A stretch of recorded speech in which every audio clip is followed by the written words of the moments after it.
Welcome to our channel. Today we how to back up your Substack posts and subscriber lists. Easy tutorial step by step clearly. To back up your Substack posts, start by logging into your Substack account. Navigate to your dashboard where you manage your newsletters. Click on the Posts tab to view all your published content. Select the post you want to back up. Open the post editing interface for that specific article. Copy the content of your post, including the title and body text. Paste the copied content into a document editing application like Google Docs or Microsoft Word.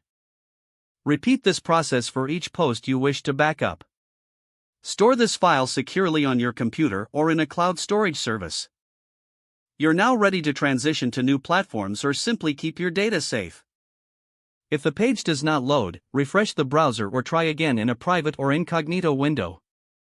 Make sure you are using the correct email address, then retype it carefully to avoid small typos.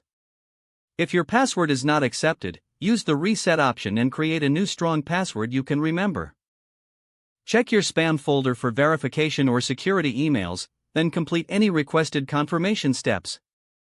Enable two-factor authentication if available to improve account security and reduce unauthorized access risk. After signing in, review your profile details so your contact information and settings are accurate and current. If you see an error message, note it down and try again after restarting your device and internet connection. Log out when you finish, especially on shared devices, to keep your account and payment information secure. If the page does not load, refresh the browser or try again in a private or incognito window. Make sure you are using the correct email address, then retype it carefully to avoid small typos. If your password is not accepted, use the reset option and create a new strong password you can remember.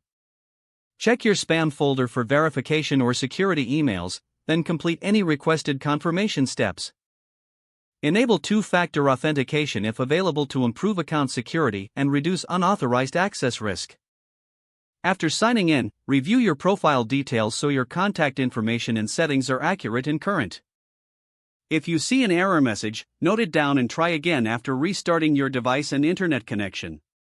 Log out when you finish, especially on shared devices, to keep your account and payment information secure. If the page does not load, refresh the browser or try again in a private or incognito window. Make sure you are using the correct email address, then retype it carefully to avoid small typos. Don't forget to like this video and subscribe to our channel for more step-by-step tech guides.